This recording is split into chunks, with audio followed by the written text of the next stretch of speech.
My dear friends, the first day of a Virgin New Year comes to us gratis from heaven, from the author of all, and we pause for a moment before we devour it, remembering that we were on this point 12 months ago. What has happened in the meantime? Many of us would have been given a calendar or two at this time of year, and the time will go back and forward. In memory, it will go back, and in the future anticipated, it will go forward in our worry and anticipation, and then as it is lived. So let us be clear about this. Time does actually run out, as has the last year. So before we spend this one, let us ask for one grace which I would like to share with you this morning as part of this homily, for it concerns us all. We can ruin this year and all our borrowed time on earth by one big mistake, complicating it more than we need to. We don't have to do everything that crosses our mind and everything that we could do. Our time will be richer if it is poorer in things done, especially things which are superfluous and contaminate the mind. And one big one is artificial done. We don't have to be slaves to a bleep or a screen. Control it, and you will not be controlled by it. And you will find the time will come back to you in more relaxed mode and greater availability, which is where I want to land. This weekend is a big weekend in history. I'd like to share with you something that has come out of the blue, but not just by chance. Things do come to us not as coincidences, but God incidences. Indeed, yesterday, doorbell rang, and what appeared at it but a large white beard. So the said beard came in, and closely following was Father Michael Marr, and he immediately wanted to know where this came from, and wanted to have it so that he could share it also with his people in the Marist Church in Dundalk. Are you sitting comfortably? Then I shall begin. It happened some years ago in Salerno. Now Salerno is close to Naples. We were actually there, and we celebrated on the grave of the Holy Pope Gregory VII, Hildebrand, great reformer, who is there in that tomb, which is also an altar. And there's a reason why the prior wanted us to do that. He wanted us to be aware that the birth of these orders, Cistercians, Premonstratensians, the Reform, the Gregorian Reform, was there. It happened under Gregory, who cleaned the whole church up, enforced celibacy, and got the act of the clergy and the monks together, and paid the penalty by exile. Hence he is there, close to Naples. Now, it is there that this came out about the then reigning pontiff. In the presence of the priest, the devil himself, during an exorcism, had to confess what happens in the face of the actions of by now the deceased Pope Benedict, revealing the true power of Benedict XVI's magisterium against the action of the devil. So this has been wrung out of the demons against their will. Indeed, in this specific exorcism, it emerges clearly that Satan was literally exhausted by Ratzinger. and is known to have made it known, against his will, that when he started coming on track, he howled and screamed that he was more powerful even than his predecessor against them. This is what the demon had to say about Pope Benedict while he reigned. I hate him! I can't stand him anymore! His every word, every gesture, and every blessing from him represent an exorcism.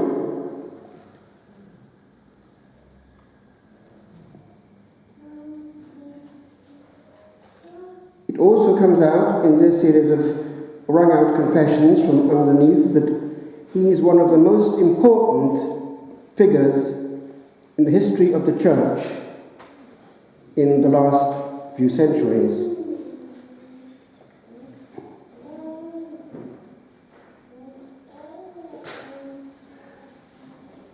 In fact, this Pope not only tortured the devil, unmasking him every time he warned humanity against his evil and misdeeds. The point is that the evil one felt so cornered that he was worn out and bent by his words and gestures. He was being unmasked because the Pope knew his tricks. So, even the very name of Benedict XVI caused him terrible, atrocious suffering. And this can be borne witness to by somebody who was present at this particular exorcism and wrote down all that was said and heard. The very name of that Pope caused howling and screeching, screams, cries of pain. However, the devil let slip the most sensational outburst and admitted certain things.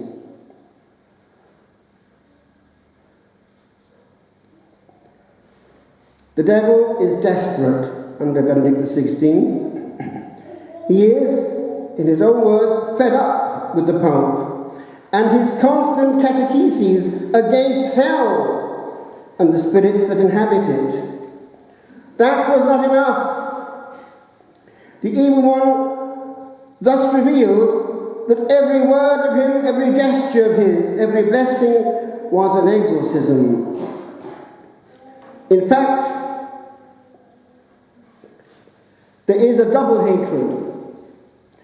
The hatred for the role of the Vicar of Christ, of course he's aware of, and the specific one for Ratzinger all along. Priest, professor, bishop, cardinal, head of the CDF, and of course, in that combination, supreme pontiff. He couldn't bear it. He'd always unmasked his tricks. He taught clearly, naming and shaming the demons, and what should never be done to collude with them. These open doors of the soul to the wrong side, tarot readings, seances, black masses, curses, hexes, evil eye, consecration to the devil. There is nothing more painful and dangerous for human beings. Indeed, through these occult experiences, the Pope was warning, Satan takes possession of a person's spirit and even comes into the body.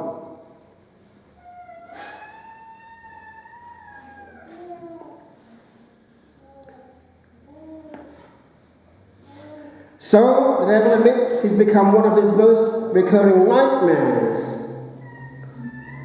His whole magisterium was a constant struggle against him.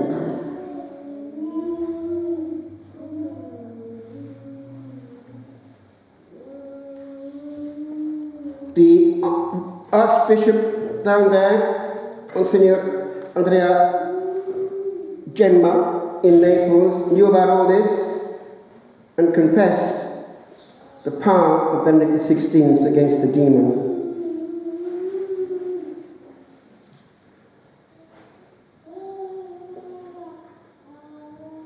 The Pope warned clearly that to live in a state of darkness has its consequences, not only in this life but in the next.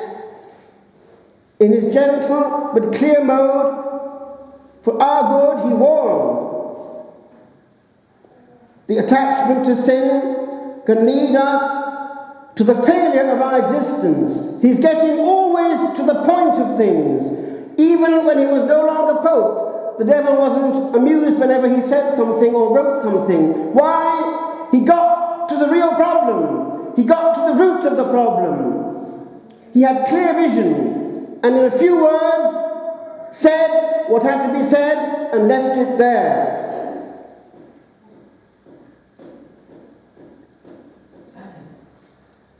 But there is more. An exorcist I know, he's well known in Italy, and he would have given us lectures.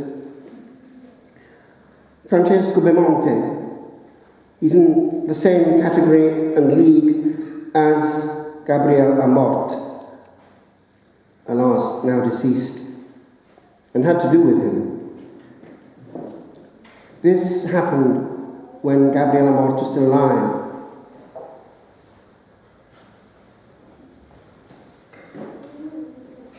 We have to do here with a certain French nobleman, Charles. He had started to feel bad after a retreat in Dijon.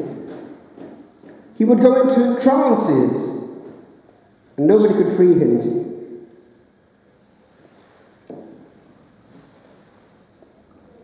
A good and holy priest, Padre Cesare Tuqui, and a journalist got onto this. She's a specialist in Vatican studies. And this came out.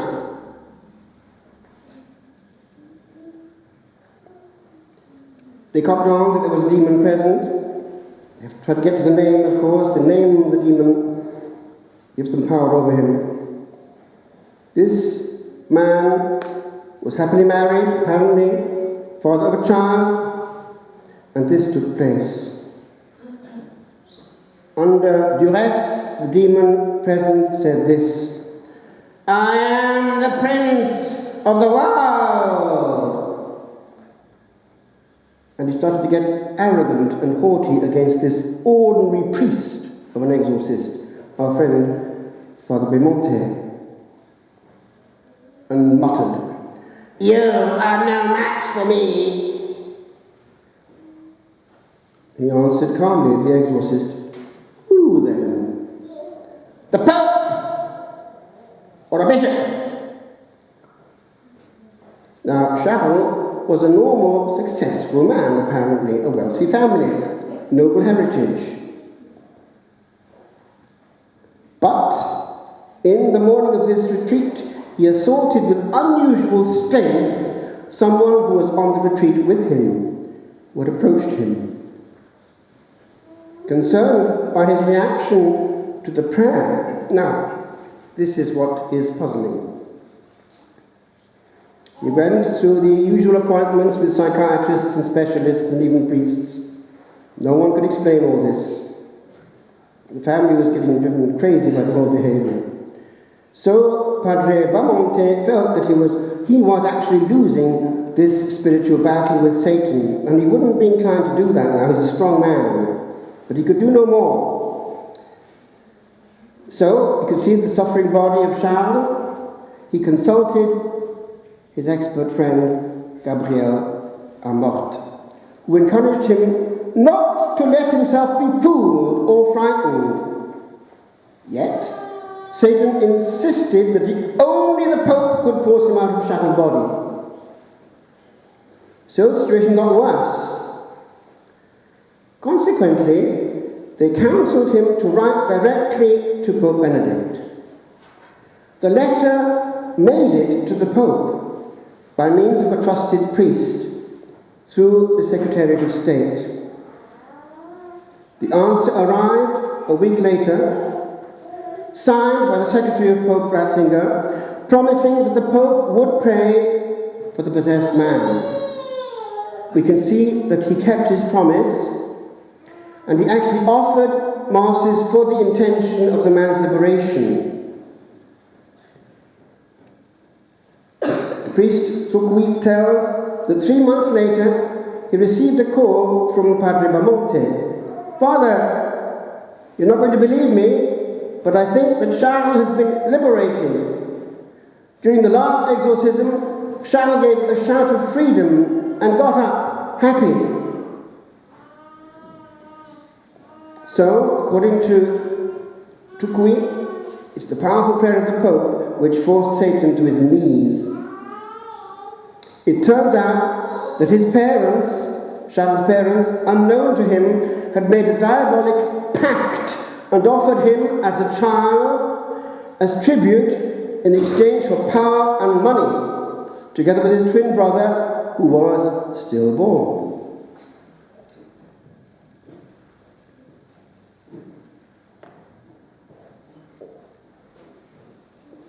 A similar episode took place in May 2009. Padre Gabriel Amort talks of it himself. On this occasion, the German Pope got involved with 2 possessed men, Marco and Giovanni, who were taken to St. Peter's Square because they seemed not to improve despite the prayers and rite of exorcism. During the general audience of that Wednesday, the Pope Mobile drew near them, and they at that moment began to have convulsions and have a strange look in their eyes, so they were obviously reacting against the sanctity of the pontiff. Earlier, one of Padre Amort's 2 assistants who were accompanying the young man had asked Giovanni how he was. "I'm not Giovanni," growled a gravelly voice. The assistant didn't respond, knowing that only an exorcist can talk with the devil. The Pope got out of the jeep. Notice that care which characterizes Pope Benedict. Got out of the jeep. The possessed young man shook and trembled, behaved strangely. And one of the women who was helping shouted, Your Holiness, we're here." The Pope turned toward them, observing from a distance, unperturbed. He raised his arm and blessed them. The 2 possessed men felt a violent shake and were thrown back 3 yards. The young men began to cry. As the Pope Mobile drove away, both came back to themselves.